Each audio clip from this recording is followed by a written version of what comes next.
Hello, another episode of One for the Table. It's been a while. We got a lot to say, so let's go. Moving it along. We're like right in the middle of comparing Quest chips of different flavors, and I was like, should we be like recording when we do this? Unintentionally, we took like 3 weeks off because John was busy, and then John was busy, and then John was busy. I'm just... Wait. No.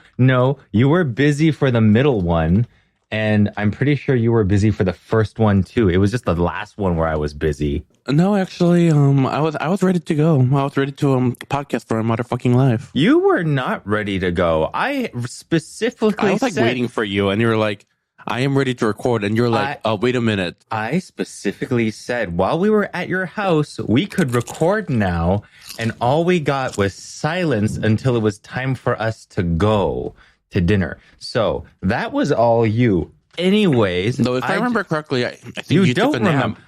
You don't remember correctly. I just cannot believe dementia's hitting you already. Incorrect. Gaslighting, girl bossing, and snacking. So I just opened this Quest tortilla style protein chip. We're really big fans of this. Unsponsored, by the way. Mm-hmm. I mean, Quest, feel free to drop us some boxes. You know, like, we will finish them all. You know, as someone who's on a summer body journey for next summer, you know, I've been treating myself to one small bag of Quest chip every day. Because, you know, it's high in protein and yada, yada, yada. Mm-hmm. So John and I came to the conclusion our favorite flavor is the tortilla style protein chip ranch flavor. Mm-hmm. Agreed. I also like the nacho cheese flavor because they're like that artificial cheesy flavor like that you look for. Just scratches that Doritos itch. Mm-hmm. And then also like Cheetos or whatever. Like, not that I was like eating so much Cheetos before, but like, you know, it's nice, you know. But like, yeah, you know, if you can have like a guilt-free Cheeto, well, not a guilt-free, but like, you know, a nice little Cheeto alternative. Why not? Mm-hmm. Because we both do love Cheetos. And before, like, we used to eat Wild, which is like these protein chips that was made out of like egg white, chicken breast, and bone broth, and they used to be like our go-to chip, and it's good. But I feel like ever since Quest chips, tortilla style came into my life, I haven't like popped off it Wild as much as I used to. Although I am getting the spicy queso delivered right now. I found the spicy queso flavor at Costco, and I texted John like, "Do not buy these because you will eat the entire bag in one sitting." Having said that, I purchased a 4-pack of smaller bags. I found the smaller bags are easier for me to like control my portion control with. But anyways, I found this one that neither of us have had before. It's their hot and spicy flavor Quest chip. And I was like, oh, let me try it. And so this is like me trying it for the first time. It's quite a bit more red than it kind of reminds me of like a flaming hot Cheeto color. It's a flaming hot Cheeto color for sure. Oh, wait. Get closer and give us the crunch. Okay. ASMR. You can't just like eat chip on the pot. Closer. Get closer to the mic. This is not your first time at the rodeo, John. Get closer to the mic. Is that... Oh, sorry. Is that it? Is that working? Okay, so take one chip.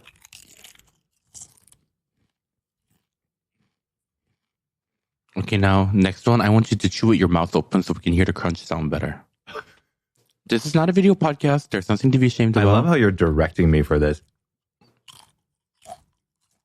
But you need to get close to the mic. Why is it so hard to figure it out? I'm nervous. Open your mouth, get close to the mic, and then chew it down. I'm scared that you're screenshotting these. I am not. I just screenshotted it.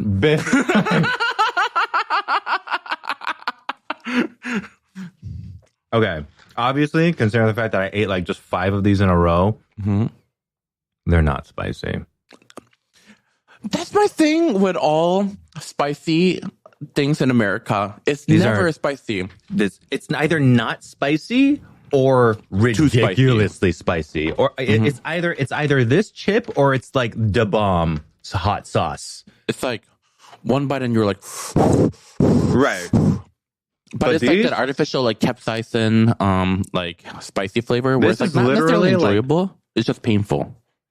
It's literally like, I don't know. It's like peppery along the edge of my tongue. Mm-hmm. Like it's not part of the flavor is what I'm saying. Like it's like, where you have a good curry or you're having like a really good salsa or something like that when it's like spicy, but like the essence of the whole thing is spicy and it's good. But then like the way that for some reason we deal with spicy here in America, it's always like something that you add on. So it doesn't feel like it's part of the food. It's just an option. It's like, I don't know. It's like a topping almost. And it's not like, not bad tasting, but definitely not the best flavor. And apparently I was like reading up on the hot Cheeto community. And yes, it exists. Everybody's like really salty. Pun not intended. Because I guess hot Cheeto like changed their formula, so it's not as spicy as it used to be. It wasn't all that spicy to begin with. But now it's like extra not spicy. And then if you want spicy, you have to get like the extra spicy flavor ones. Yeah. What else have I had recently that was like super disappointing? Oh, wait. So let's go through our kind of events and catch everyone up to what we've been up to. First, we'll start with your Bali trip. It was the 10-year anniversary of one of my really, really good friends from Singapore. I officiated their wedding 10 years ago. Little John and I were the only person that came from the States. I mean, like the thing is like they're all based in Asia. So it was like not a problem to get over there. Oh yeah, that definitely changes things. Yeah. And so we went over there and like, because I was going so far away, I had also organized like filming to be done over there. So I filmed 5 episodes of me doing like a travel docu-series on YouTube about Balinese cooking. And so we learned how to do Balinese suckling pig, like babi guling, as well as like the duck. And most importantly, like Balinese spice, which is kind of like their, like it's a spice mix that you cook and can actually turn into a curry mix, or you turn it into like a seasoning for all your meat, a whole bunch of stuff. And it's really cool. Bali food is amazing. And yeah, I can't wait to share it with people. That's going to come out soon. So stay tuned. Stay tuned. Follow Jon on YouTube for all this delicious Bali content. Yeah, it's going to be When great. is it coming out? I think in a couple weeks. I think. Okay. I hope it's not a Bali flop. A belly flop. You want? Speaking of like dumb food puns, Kim and I talked about this little like. Did you get your box, your to-go box thing, your platter box? Oh, the platter box. Yes, we saw an ad on. We both Instagram or TikTok. Yeah, and it's like this like charcuterie board that has like that keeps like things cold. So then we just ordered it, and it finally came. It's nice. It feels very hefty actually and really nice. And I like how thin the ice packs on the bottom are, yes. So they like fit in your fridge. But anyways, Little John saw that, and I told him what it was, and he said it looked like it said, "Oh, okay, is that your snackle box?" Snackle box. Snackle box, because it looks like a tackle box, so he called it a snackle box. That's kind of cute. Oh, that's pretty cute. A snackle box. Copyright it. I'm actually putting that platter box to use tomorrow, so I'll let you know how it actually operates. I don't have any friends, so I don't know why I got one for myself. But well, I'm hosting a little Blood on the Clock Tower game day at my place, which very my favorite. Nothing about. My favorite game. But so I was like, I'll make a little charcuterie in my platter box and then leave it out so then the cheese can stay warm or cold. Cold. Very nice. Anyways, after Bali, so then John flew over to LA, and then I went on my annual birthday trip. I say birthday trip, which means I'm like such like an egomaniac, but it's just like an excuse for me and my friends to like exactly get together. what it is, though. Yeah. But I'm not like someone who's like, it's my birthday, you got like birthday month, you guys, like everybody fly down, But every year that is exactly what we do, though. I know. But every year we just pick a random destination, then we all go together and then we hang out for like a few days, and it's nice. It's just an excuse for people to get together. think the coolest part was the meteor shower this time. I mean, a lot of amazing things happened, but on the same day, when you were like lounging in the pool outside, In the a desert. giant rainbow appeared over our pool out of nowhere. And then same day or same night, it was like the biggest meteor shower of the year, where there was like 80 meteor showers in 1 hour. Yeah. And we were playing Red Velvet's Cosmic Song, and when it had chorus, that's when like the meteor shower started. So the whole thing felt very like magical and like spiritual. Yeah, it was so good. That part, it almost felt staged. We're like, is this really happening? Yeah, like why is the universe like lining up like this? Like for my birthday? And we actually ate really well on this trip. We did. Mm-hmm. I was shocked that the sushi was so good. Yeah, so we got, on the first night we got there, we got a sushi takeout order from this random sushi place that was like right near where we were staying. And I was like, I don't know, desert sushi, whatever. Yeah. But it was pretty good. Like, I was not mad. Is it the best sushi I've ever had? No. But I didn't expect it to be, I hardly expected it to be like edible. It was just like the one option that we found. Okay, sushi platter, everybody in this group loves sushi and stuff like that. So let's do it. And it was like well made. Like I've definitely seen worse in like New York. Like I've had worse sushi in a lot of places to the point where I was just like, this is literally in the middle of nowhere. Like there is nothing around this sushi restaurant.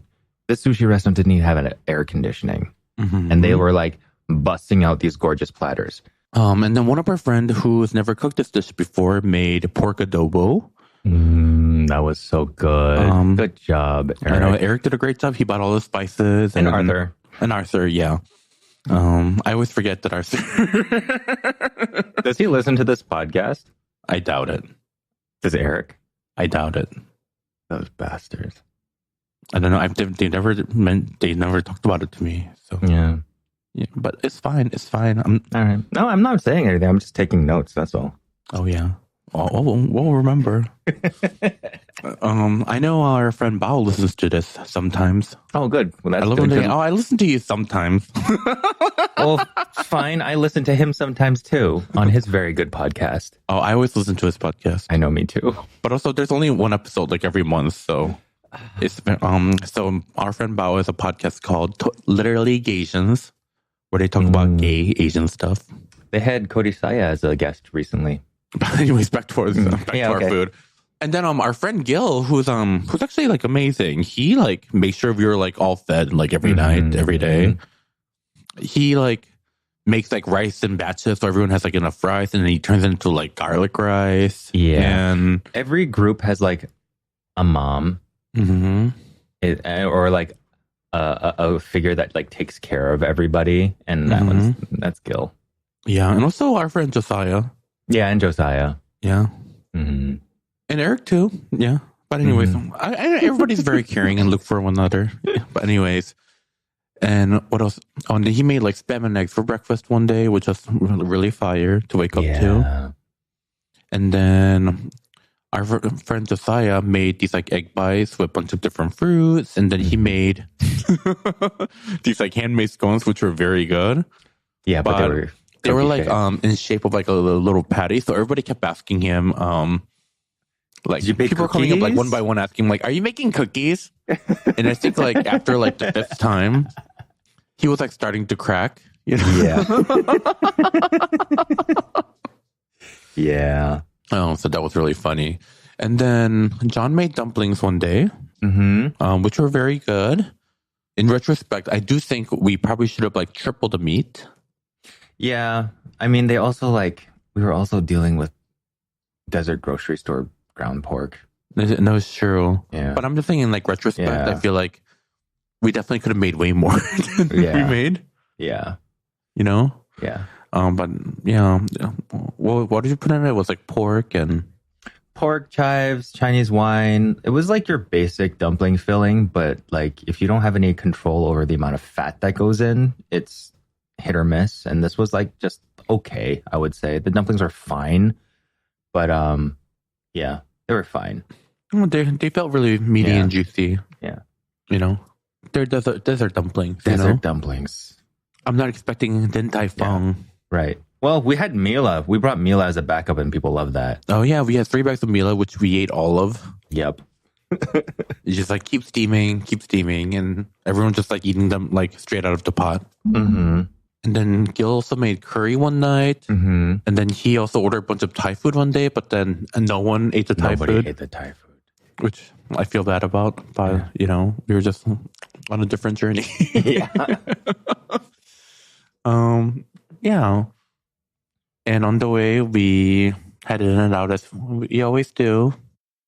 And one of our friends from Canada got to taste how awful In and Out fries are. Yeah, apparently you're supposed to ask for them well done. I've gotten them well done. They're just well done, terrible fries. Oh. Okay. Which I don't understand because In and Out, like for the price point, the burger is fire. I don't understand why fries are so bad. Their excuse, I looked it up. I looked up why are In-N-Out fries so bad, and they're like their answer is to like gaslight you. Because they're like, oh, you're just used to the potato starch extruded fries from fast food restaurants like McDonald's. We cut our fries and we use whole potatoes, and then so we fry them. And I was like, that does not make sense because I've hand cut fries for restaurants before, and our fries are amazing. Like, there's no reason why like your fries for some reason like are mushy, overcooked, and also kind of hurt my mouth. I don't understand what it is about those fries. It feels like potato dust. Yeah. Like, all you need to do is like do a preliminary fry and then fry it again later on, and then you get super crispy fries. And I know for In-N-Out, for like, the amount of volume that they do, that just might be super hard, but like I'm pretty sure you could figure something out too. I mean, there's got to be a way. Or maybe just, swallow your pride and use the potato meal fries that work so well for like literally everybody else. Like, it's okay. It's okay to use like mashed potatoes and turn those into fries instead. Like, just get over yourselves. We want better fries. If I'm going to eat a potato, it better be amazing potato, Honestly, and those are far from amazing. If anything, you're just wasting potatoes. Mm-hmm. And then I feel like whatever, after we got back and the times before and after, we were eating tacos every night for some reason. John wanted tacos every day, and then our friends from Canada wanted, that taco like, place tacos by your house like started selling fresh made tortillas, and so it's like we just kept wanting to go back because Cabeza. Cabeza tacos so good. And also, like, when you're coming from Vancouver to LA, like, they have good Asian food. Yeah, what they don't have is amazing tacos. It's or maybe true. they do, but I'm pretty sure they don't, because we don't have amazing tacos anywhere else in the States, really. And also, there's 2 types of food that gets the muscle gaze like very excited, and that is tacos and K barbecue. Yeah, that's fair. Muscle Gasians. Yeah. Muscle Gasians will like cream themselves over tacos and K barbecue. That surf and turf taco is so good. Yeah, the seafood taco truck right by my house does this amazing surf and turf taco, and they also do like aguachile and ceviche, which are also very good. But the surf and turf taco, it's a handmade tortilla, blue corn, and then that gets like a layer of like super caramelized cheese, and then they top it with grilled filet mignon that's like thinly shaved, topped with lumps of like lobster meat with some sort of like a chipotle smoky aioli, and they do topped with fried green onions, and every bite is so satisfying, and it's huge. Like if I'm straight tacos, I'll normally get like 3 or 4. This taco, I just get 1 because it's like filling. Yeah, totally. So the place is called Del Mar. It's spelled Ostioneria. Osterneria? I don't know. Osterneria? No habla español. Yeah. I'm assuming it means like Del Mar Ocean or something. I don't know. It sounds like that word is ocean. Isn't Del Mar the ocean? No habla español. Yeah, I thought Del Mar is like by the ocean. Oh. What if it means like ocean? Ocean. Anyways, it doesn't matter. And then at the end of John's trip, John got like a fashion gig.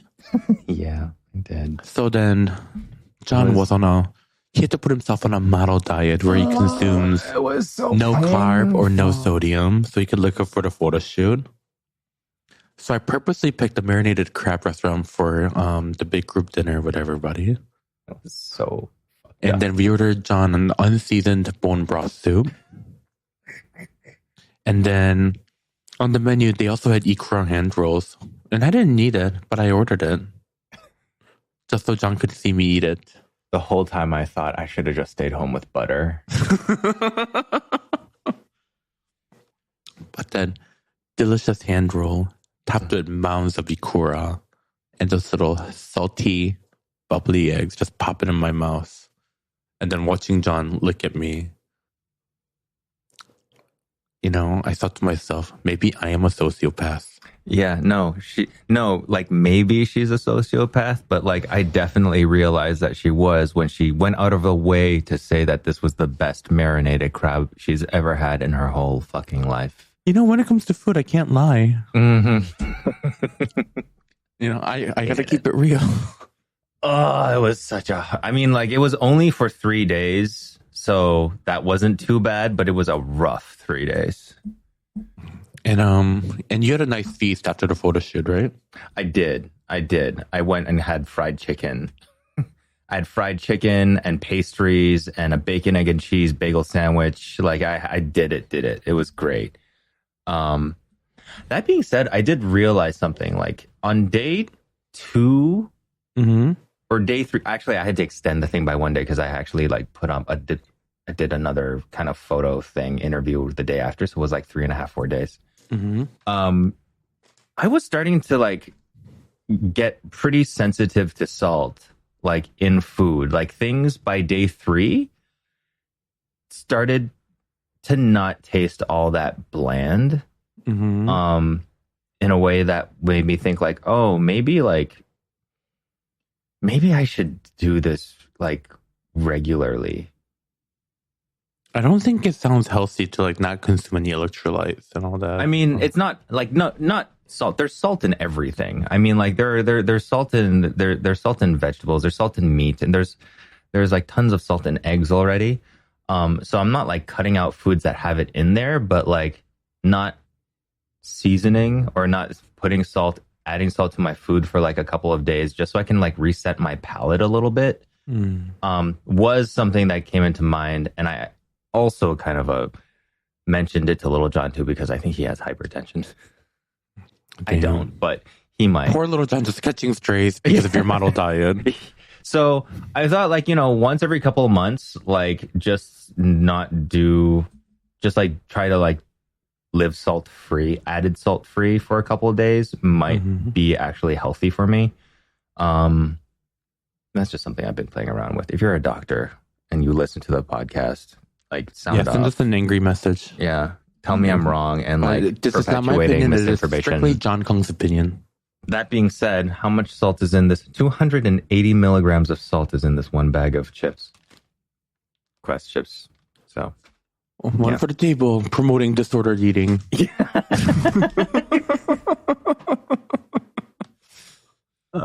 The ranch one has 300 milligrams of salt.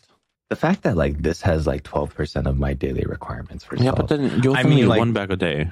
Yeah, it's true. Remember when we looked at that giant party platter ramen thing and how much salt was in there? It was 240,000% or something like that. No, 1,200% of your required like salt intake. So we bought these like viral like instant cup noodle that is huge and that has like the equivalent of like 8 cup noodles in just one packaging. If you've ever bought like a medium-sized sheet cake from the store, that's about the size of how big that ramen was. That one like packet of ramen. Ate out of it, and everyone ate like a satisfying amount of like cup noodle out of it. Yeah, and like it came with like what 8 blocks. 8 blocks of ramen. 8 blocks of ramen, and just like this giant tub. The sauce packet is like huge. It's like bigger than my face. Ridiculous, but yeah, I mean. We could all go on a salt diet and be totally fine. I don't consume too much salt, so... probably like the most salt I consume probably comes from like salsa. So I don't think so. You eat shin ramen. I don't eat shin ramen. You don't? The last time I ate shin ramen is like 2 years ago. I bet you there's more salt in your cheese than there is your salsa. That's actually a possibility. Yeah. Like I saw like a lot of like fitness people raving about like blocks of Parmesan. Yeah, eating Parmesan as a like, protein a source. whole block of Parmesan has like, you know, like 50 grams of protein and blah, blah, blah. That's so much. That's not just a lot of salt. That's also a lot of it. Like, I mean, like you want to be kind of like freaky deaky about it. There's tons of MSG in there too. So like, if you're going to be scared of stuff. Yeah. I do like the discourse on MSG. Like getting better, and what it took was a white person. It always, yeah. White person shaving cucumbers. Oh wait, did Logan do it? Yeah. So when he shaves it, so this viral like person on TikTok, he shaves cucumbers, and then he always says, and of course MSG. And he always like adds it to his cucumber. So then a bunch of people are like, "Oh, MSG is like cool now. Like I had MSG, like, and it's so good." Twinks. And I was like, all the Asians have been like screaming about like MSG is not actually bad for you. No, all we need is that one white voice. Yep, Twinks will save us all. But yeah, so now I went to a grocery store the other day, and cucumbers are sold out. Yeah, I don't really care about like that. It's like, so cucumber salads and stuff like that is not new. That's been like all over, but like this guy is just doing like variations on it, and it's just going crazy because again, you know. Because it's very demure, mindful. Yeah, very mindful. Yeah. Just writing all the memes. But you know, that creator, I'm sure he's like a harmless, like. No, he's actually really nice. Nice person, I'm sure, yeah. I'm just like a little. Maybe I shouldn't talk about this in the podcast. Maybe we can edit it out. What? I'm a little iffy about him. Why? Because isn't he the one that went viral making kimchi? Yes. Yeah, and people had this whole discourse about like, you know, of course when a skinny white guy does it, makes kimchi, it goes viral, but like, you know. But that's not the part that I was iffy about. So Mangchi, who is like a big like Korean food creator. Yeah. She posted a recipe on how to make, right? Huh? Yeah, would you say she's like the Martha Stewart of Korean? Maybe not that severe. I mean, Martha Stewart, like her empire, like, okay, you know. Anyways, that's not important. Yeah. Anyways, Mangchi posted a green onion kimchi recipe a while back, and green onion kimchi is like one of my favorite things. So like, I wrote the recipe down because I was gonna make it. And then a few days later, that guy posts the same recipe? Green onion kimchi recipe, and the measurements are exactly the same. And he didn't credit her. So I'm like, he like just straight up copied her recipe. And I don't think anyone in the comments noticed either because no one was calling him out for it. Yeah. I don't know. Maybe he went back and credited her later, or maybe credited in the comments, but it was like definitely not there when I saw it. So I'm just like, I'm a little iffy about him. It's just. I'm sure he loves Korean culture and Korean food and all that, but you know, I feel like essentially you're stealing from Asian creators. Yeah, that's messed up, especially like if it's a couple of days later. That has been happening so much lately, where people are just stealing other creators' stuff and going viral and trying to go viral with it. And oftentimes it'll be like a white creator stealing like a creator of color stuff. And then, you know, guess which one goes viral. And it's just painful to watch. And like, it's hard to see your work get stolen and stuff. Half the time it's the reason why I keep all of my recipes so difficult, because it's hard to copy. But then also sometimes like the things that go viral from someone are such general things that like, yeah. People can't even like really claim it as theirs. So then it's like, where do we draw the line of like what's acceptable? Oh yeah, well the first thing, you can't copyright a recipe. You can copyright the directions, but you can't copyright a recipe. Mm-hmm. And so like it's very easy in like food, it's very easy for creators to just steal each other's things. There are huge, some of the biggest creators on like TikTok and Instagram and stuff like that are strictly based off of copying other people that they've seen. Mm-hmm. And they don't really have an original idea of their own. They don't need it because they have the whole internet to take off of. And not even just the like recipe and like food content creators. There's like accounts that have like millions of views that literally just takes like clips of like the videos. Just like literally just straight up takes like other people's videos and then like stitch it with another like ASMR video of like, I don't know, someone shaving like pencils or something, and they'll like put it side by side, and that's their entire content, and the entire account is just like all stolen like that. It is theft. But then they have millions of followers. Yeah. Because like a lot of people don't care. Like they just want to see the video. They don't care who they support. They don't care really who it hurts. Some people are just there to consume. And you know what? You can't really blame them. It's the system that we made. But I don't know. If you really wanted to support the people that make these things, you find the source and credit the source and patronize the source. Yeah. But they don't. So So I went to a really fun event last weekend. Mm-hmm. So it was one of our like mutual like friends' birthday party. Mm-hmm. And for his birthday celebration, he was doing a curry cook-off. So then everybody brings a curry dish that they cooked or a cocktail. There's like two different categories. And then... Wait, mutual friend? I don't think you know them. Oh, I was about to say, I was like, I don't know this person. Yeah. So then everybody like brings their dish, and then you pick out a random number, and then like people are like entered into brackets. Mm-hmm. And then like every bracket, they also pick like 3 random judge from like the audience, and then you compete and so on. And all the curry dishes that everybody brought were so good. I was like very, very impressed. Also, the people like running it were like super organized, and they're like totally like type A, like Asians, you know, like we get shit done. Yeah, you know, personalities. Eldest child syndrome. Oh, for sure. And there were like a lot of classic curry dishes, but then there were some like really interesting ones too. And the one that I thought was really smart. So my curry dish won the first round, but then lost the second round to this dish, which I was like more than okay with, because this dish I thought was really good, and that dish ended up winning the whole thing. Okay, so it was a good If you're gonna lose to the actual winner. Yeah.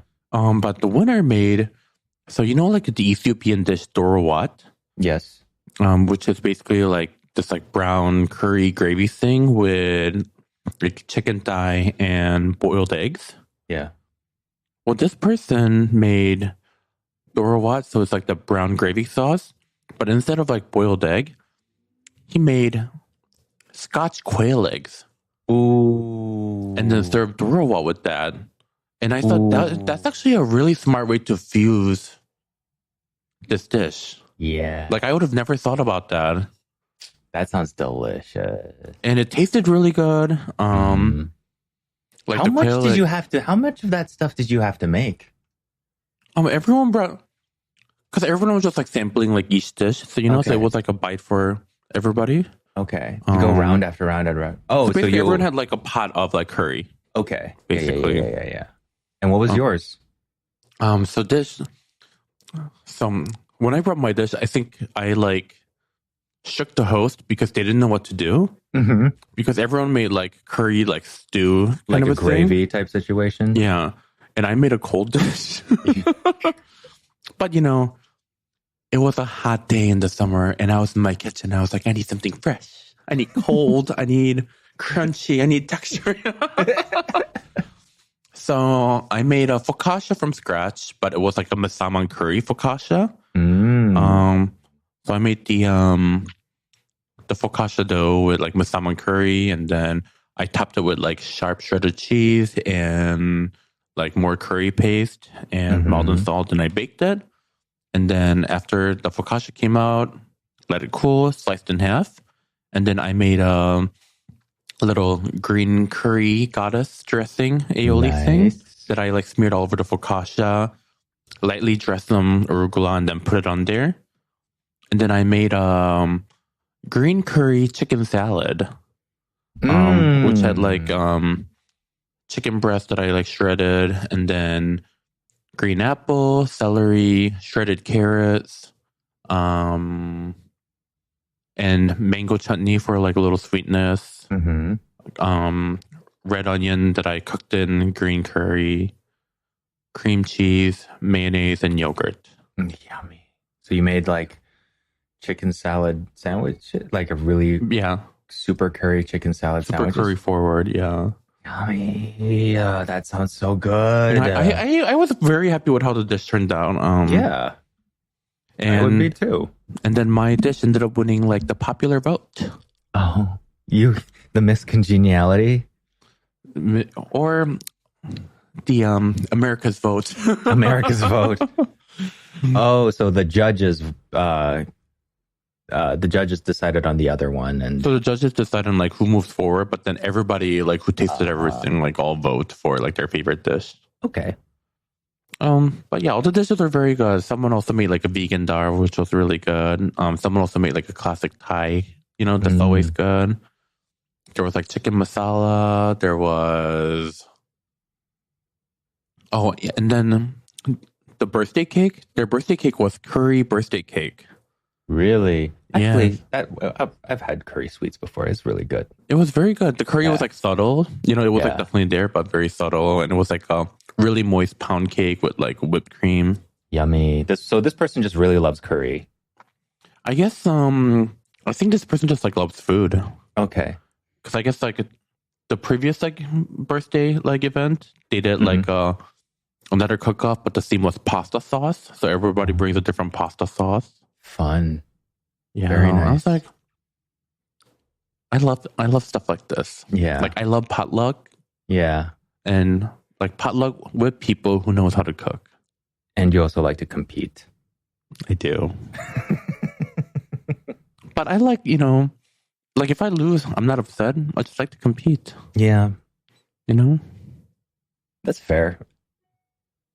And obviously, like people who don't cook, they all made like cocktails, and I didn't taste any of them because I don't drink. But but some of the cocktails looked really impressive. Someone made like an egg white foam with like calamansi and a bunch of other like liquors that I can't pronounce. And the cocktail that ended up winning was called douche water, which was like a brown cocktail. Oh my god, no! But apparently everybody said it tasted really good. And at a gay event, no one made a cocktail called Bottoms Up. How dare they? How dare they? So, yeah, and that was what I did. It's been a fun August. It has been. It's sad that I'm not sad that September is coming. Fall is my favorite season. Oh yeah. I just have to listen to my partner be really, really sad that it's starting to get colder, which it's not. It's 80 degrees today, but still yeah, he can smell winter coming. At least in LA, when they say it's getting colder, it's like, oh yeah, I can bust out my hoodie and sweaters. Oh, see, in Michigan, when you say it's getting cold, it's getting cold. Oh yeah, you're doing cable knits. You're doing cable knits and your sailor jackets and I'm so here for jackets and getting coats. the bucket of salt ready to sprinkle in the streets. We haven't had to do that in a while. We don't get snow like that anymore. Global warming. It is seriously that. New York only had one day of snow last year. Really? And it lasted 10 minutes. That's crazy. Yeah. New York is fully subtropical now. And do you ever wrap your car tires with the chain thing? Snow chains? I haven't I've never had to do that. I mean, I've seen people do it in the wintertime. I've seen people do it in the wintertime. I've been in cars where they've done it. I used to drive back in the day. I used to drive like a 2003 Volkswagen Golf. I was just really good at Mario Kart. So when I was sliding, I was just like, okay, that's fine. I know exactly what to do to like, keep going. But now I drive a truck and that thing does not need snow tires because we don't even get snow like that anymore. Global warming. Soon it'll all be a past. Yeah. I mean, we already have crabs die out on us. Yeah. Well, they're not dying. They're just moving up north. But like 10 billion crabs. Oh, yeah. Died off because of the warm temperature. Yeah. There was like a hot spot up there and they just all died. Yeah. Yeah. Oh, and that's why we weren't getting any king crab legs this year. Yeah, we couldn't. I remember that. There was like a ban on Alaskan king crab because they all died. So many of them died that they were like, you can't fish for any. Otherwise, they will all be gone. And Alaskan king crab is like one of the most like satisfying like form of crab to eat, because it's like plump and mouthful. And the legs are just so big. I remember there was this like food content creator. She would do mukbangs, but then she would always take Alaskan king crab and batter it in hot Cheeto and dip it in ranch. I remember her. And her makeup was always flawless. She would eat all of this stuff and she would not smudge her lipstick at all. I haven't seen her in my like timeline in a while. I wonder like what she's up to. And she was always like so done up and proper and stuff like that. And she was like early on. I remember her. Yes, during pandemic. Yeah, during pandemic. I'm like, where is she getting all these crabs? And like, who's preparing these like hot Cheeto covered crabs for her? And she would always like put it up to the camera and be like, do you want some? You can have the first bite. Oh my God, I remember her. She was so good. She was like one of the few mukbang people that I like followed. Oh my God. Have you seen this like new trend of like mukbangs like getting out of control now? No, I don't really follow mukbang like that. Like she was the only one. My timeline right now, it's like these like out of control mukbangs and then people like the discourse on people talking about how like gluttonous everybody is. Oh yeah. Like this one lady, she took a whole jumbo burrito from Chipotle and in her car, she candied it. What? Like, tanghulu, like the sugar coating? Yeah. She coated her Chipotle burrito in candy. Tanghulu? Oh yeah. Why? It's outrage content. It's like the same thing as trying to make people mad at this point. We're just they eat it all. Like, it's crazy. How do you breed? Yeah, I know, right? It's like content like that makes me wonder if like maybe this was. Why do you look so sad when you say that? Huh? You look so sad. I know. I'm so sad because like it literally changed my life for so much good, and then I see stuff like this, and I'm just like, maybe it was all a mistake. Maybe. I know.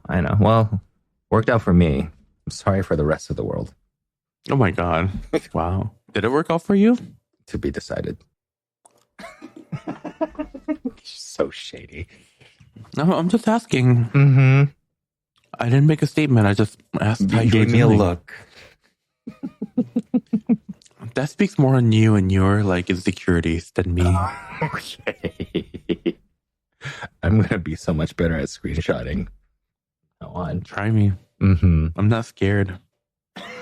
But just remember, the moment I hear that screenshot go off, just know that you've entered the arena. What are you talking about? Just entered the arena. You've been screenshotting me against my will the entire time. I took one screenshot. You've taken more than one screenshot. Interesting. You have proof? Yeah, you posted it on Instagram. I don't remember.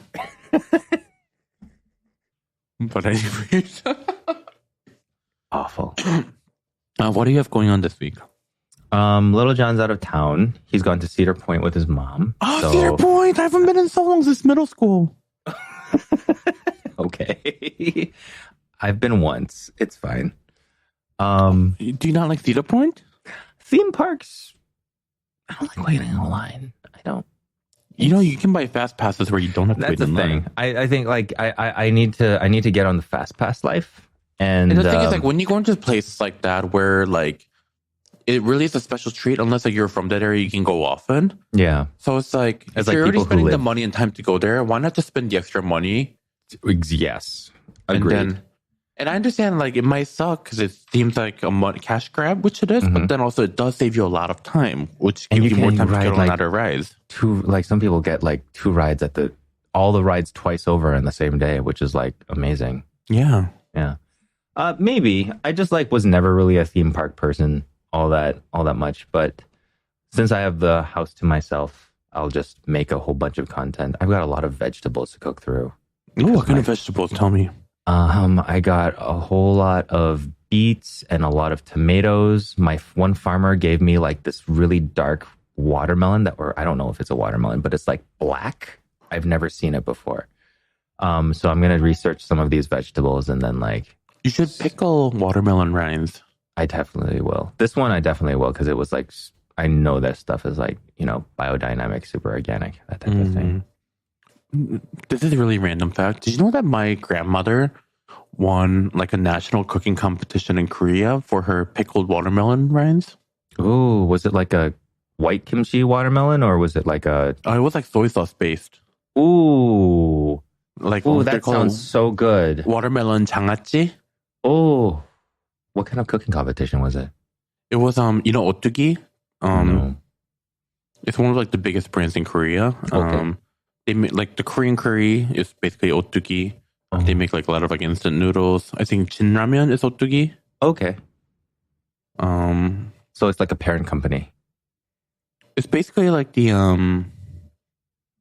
like the Kraft? Quaker or like Okay, Kraft, yeah, like of Korea. Like they just like own a lot of stuff. Yeah, so it was Yeah, like okay. Otugi's like cooking competition, and she won. Oh, damn. That's awesome. Yeah, Do you have and then that recipe? Oh my god, this is like back when I was like freshman in like not freshman in elementary school, like first grade. Oh, okay. So it's like a long time ago. Too bad. That would have been pretty good to try making. There is a video of it because like There's a video of it? because they came and like filmed her like in her home, like at the television. Oh, wow. Yeah. And she was like a national television and everything. She was Damn, to be on TV in like the 80s was like crazy. it was the 90s. Whatever. I don't know how old you are. 80s. I think it was like 1996 or 7. Damn. Yeah. I doubt the footage exists on the internet, but yeah. It's probably on like real tape or something. Probably, yeah. But anyways, and tomatoes. Mm-hmm. Maybe you should make tomato kimchi. Oh, I'm making tomato sandwiches. I need to make some tomato sandwich videos. Maybe do like a double tomato sandwich. Like a double. What do you mean a double tomato sandwich? Have you ever had pan con tomate? Pan con tomate. Bread and tomato? Yes, but it is a Spanish style of tomato sandwich, and it is one of the best things that I've eaten tomato-wise. And I always get it when I'm in France. Not France, sorry, Spain. So basically, you take like a piece of bread, and you take like a cut piece of garlic, and then you rub that garlic on the toast. Yes. To get it like garlicky. And then you take a tomato, and you just like grate the tomato. You take that tomato and you like add olive oil and like salt, pepper. It's very simple, but it is really good, really refreshing. Every breakfast, every hotel breakfast had like a giant like pan con tomate mixture to make this. Popular Catalan tapa made with simple ingredients. Yeah, I think that would be a good thing to do. I need to find some good bread.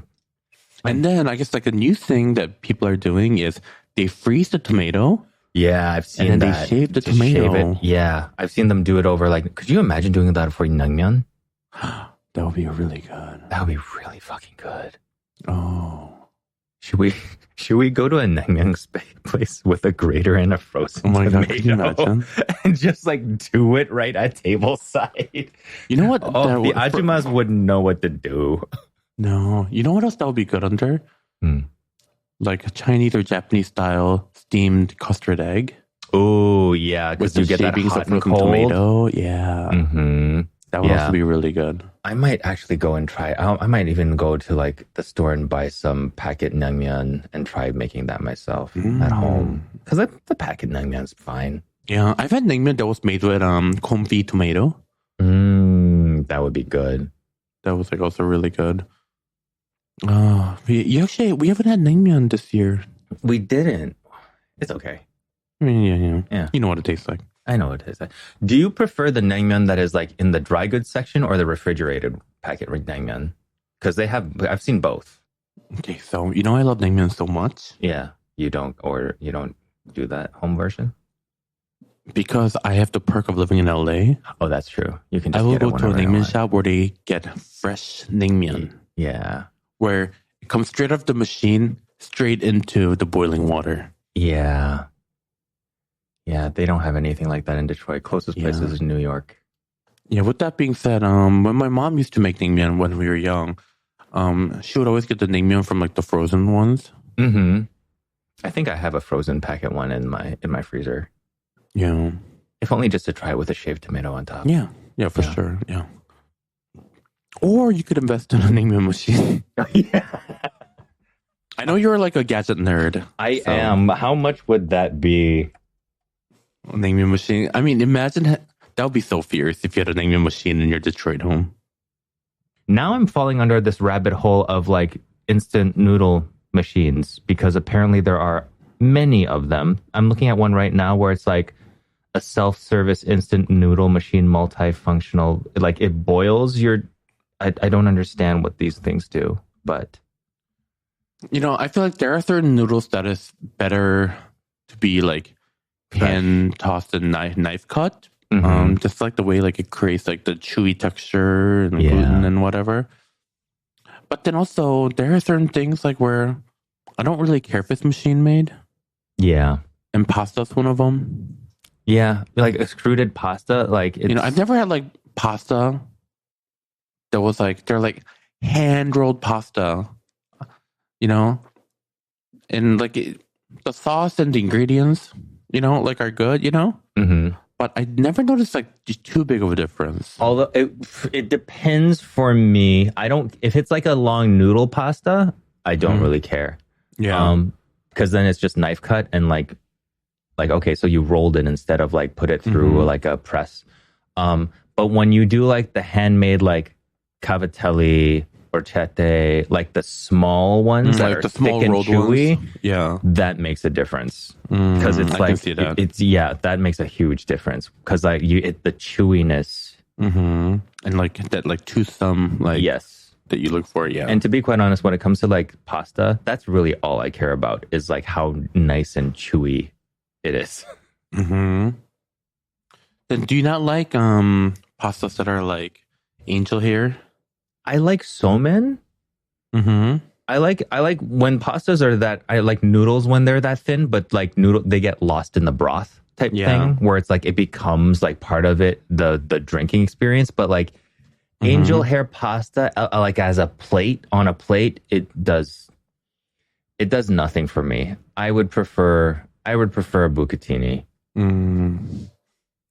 Yeah, but I love bucatini. It just like absorbed the sauce so much better than like any pasta because it's like hollow on the inside. Yeah.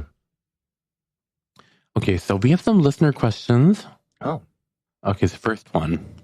Hi, I was wondering if either of you have any general tips for hosting friends for a dinner/board game night. I want to impress them as a host and also food-wise. P.S. Your podcast put me on buying green onions and mushrooms from my local Chinese supermarket, and wow, prices are so much better. Thank you for the tip. Oh, you're welcome. All right, so as someone who hosts a lot of board game nights, I have the perfect answer for that. So when you're hosting board game night, why are you laughing? Because I have nothing to add to this. And this is my question. You stay out of it. Yes, this is really not my question. John doesn't invite friends over. And also John loves like eating standing up in his kitchen. I do. Which I'm happy for you. Anyways, I pull you up a seat. I give you a chair. Yeah, but then I feel like I'm being treated like a disabled person. What do you mean? Just because I eat standing up and and like I pull a chair up for literally everyone else. I mean, like But by the time like I sit down, you're done with your food. that is true. Like I can't help it that everybody else eats so slowly. I've got shit to do. Anyways, the question. Anyways, all right. So my tips for hosting a perfect dinner and board game night. All right, so always do like a chip and dip sort of a situation. Everybody loves chip and dips. Like it can be any chip and dip, but as long as there's some like melted cheese or whatever, it'll be great. And I recommend melting the dip in like a mini cast iron pan because when the dip gets cold, you can just like put it back in like the burner for like a few more minutes to heat it back up, and it'll retain the heat well, so the dip will stay warm longer. Mm-hmm. And then for people like that don't want to like munch on like super heavy rich things, I always do like a little like light veggie or like fruit like things on the side too. So then that scratches the itch for vegetarians or vegans if there are any, or people like trying to eat light. And then generally, I always recommend you pick items that it's not going to get the fingers dirty, because when you're playing board games, when someone has dirty fingers and then touching your board game components, it's a little icky. So don't get any like cheese powder things or things like that. Like tortilla chips are great. It's not going to get like anything all over the spoon. Especially, it's better if you can get like the thicker tortilla chips, so then people can just like munch on it, and you can have like a jar of salsa for vegetarians, and then you can also have like a warm cheese dip for queso. So thicker tortilla chips, salsa, and like melted cheese dip, or even like spinach and artichoke. Everyone's gonna love it. You're not gonna have any complaints. And then if you want to get really nasty, I like to get gummies, because then that's also not a candy where it's not going to get anything dirty or melt. But then everybody else like to like lightly snack on it.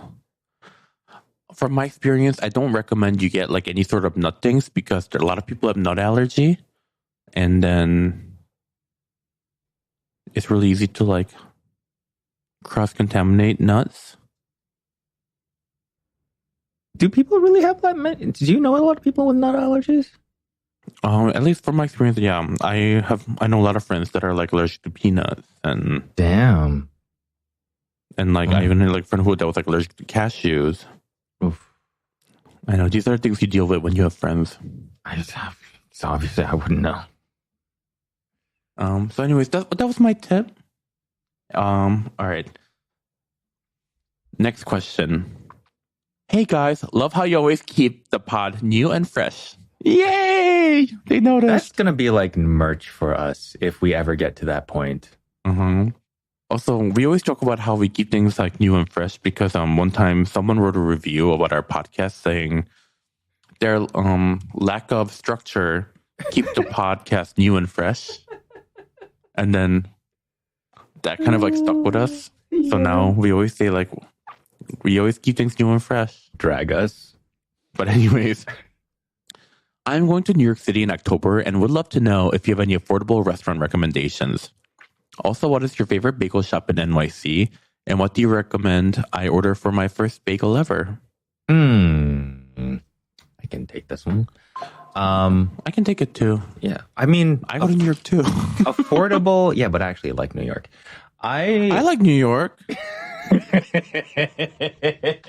Watch two non-New York locals giving New York recommendations. Let's see how we do. Seriously. If you're like a New York local, please message and tell us if you got it right or if you're still wrong. So depending, I don't know what like affordable would be, but I do like that sushi place that we went to for lunch, and we had like that really affordable omakase that was there. Do you remember the name of it? I don't. Do you? Great recommendation. Yeah, for someone who loves New York, they can't even remember the name. We went and had that random ass. I could find it. I can find it. Anyways, as far as bagel place, I like Baz's Bagels on the Lower East Side, and I also like Black Salt Bagels in Brooklyn. Never mind that's the one that's in the hotel that I always stay at, but they're pretty good. And I feel like if you're going to have a first time bagel, you can get like, you can't ever go wrong with like a classic Lox bagel. But I think you should also experience like the bacon, egg, and cheese and a cup of coffee in the morning. That's always something that's really good to experience. Orange drink, if you know, you know. Thank you, J-Lo. And as far as places for affordable eats, I would get like a fried chicken sandwich at Pecking House because that is like really high quality and worth the journey itself. I think more Chinese food Tolo is really good, and they have like small bites so you can pick and choose. As I think, do you want to throw in some, Kim? I think you should also get a chopped cheese from the bodega because it is very specifically New York, and I think it is actually really delicious. Also, I highly recommend. Don't get whatever Keith Lee got with like the salmon on it. Yeah, which is like somebody where do you lied even to get him. a like salmon chopped cheese? I don't know, but that looked awful. I don't know. I feel like, I love Keith Lee and I love everything he stands for. Somebody lied to him in the New York episode. Yeah.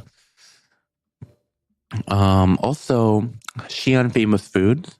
Yeah, that's a good chain. It's really cheap. They're all over New York, and it is so solid. The noodles are delicious. I always get their like the cucumber like salad thing. And you have to get it extra. You have to get their maximum spicy. They recommend you get it. It's really not that spicy. It is not that spicy at all. They recommend you get it maximum spicy, and if you get a mild one, they said like it simply does not taste good. Yeah, so I think they've had like too many weak ass bitches be like, "Ew, this is spicy," even though the restaurant is called like the Xi'an famous. Yeah, famous and foods. so definitely. You have to get like the maximum spicy. And it's so flavorful and delicious. And I always switch it up. Sometimes I get like the brothy noodles, or sometimes I get the dry noodles. All equally good. Go with a bunch of friends, order different things, share it. I don't know, so you can try them well. I also really like Empanada Mama. For cheapies, it is a solid place. Is it a gay thing to love Empanada Mama? I don't know, but because I have.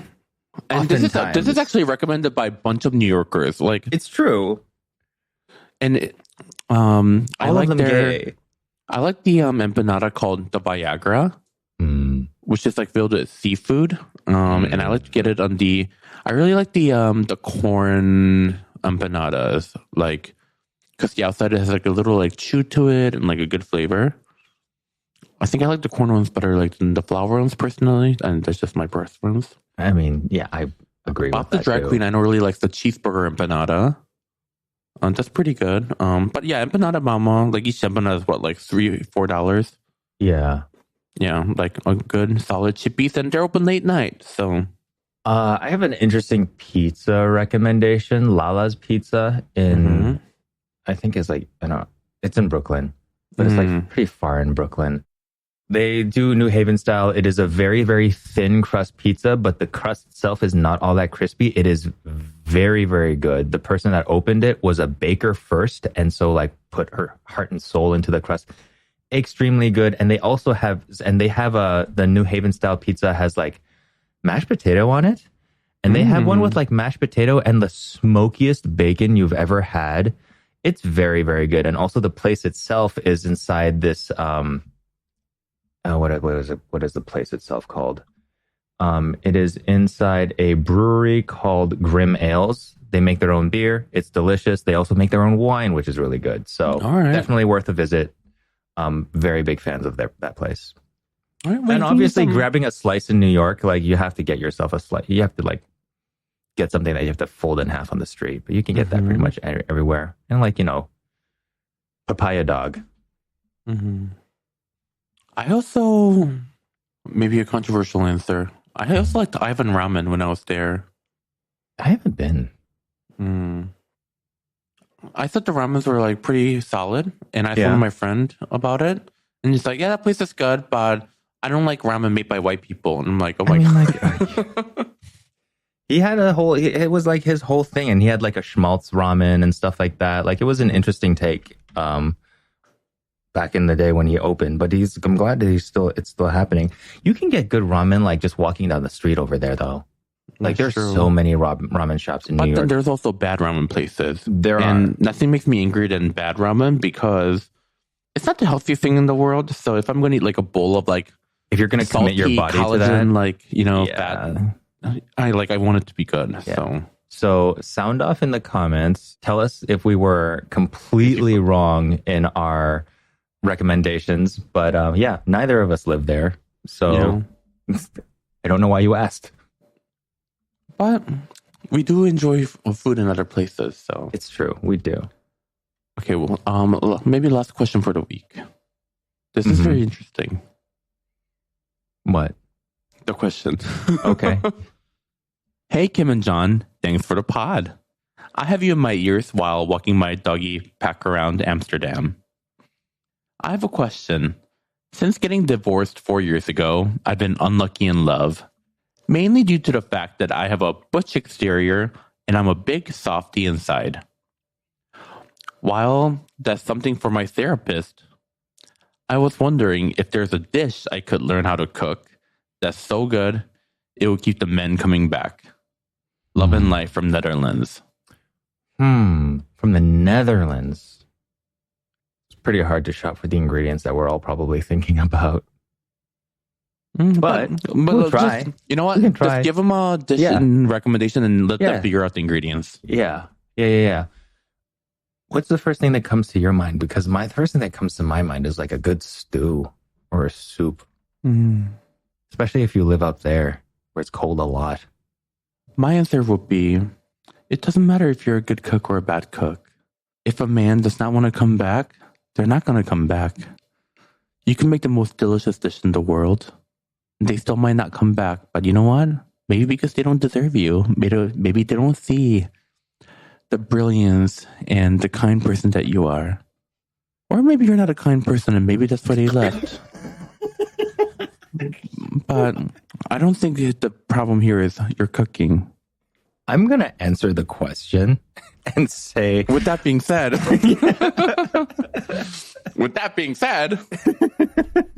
I feel like a dish that's like easy to make anywhere in the world, but that I've never had like a negative feedback, at least to my face, is a sushi bake. Yeah. You could literally take like any seafood. And they get good tuna, fish you up can there, take like though. salmon. Yeah. You could take shrimp and literally just like mix it with like a little bit of mayo and cream cheese and lots of green onion. Put it on top of sushi rice, bake it, and then eat it with like seaweed.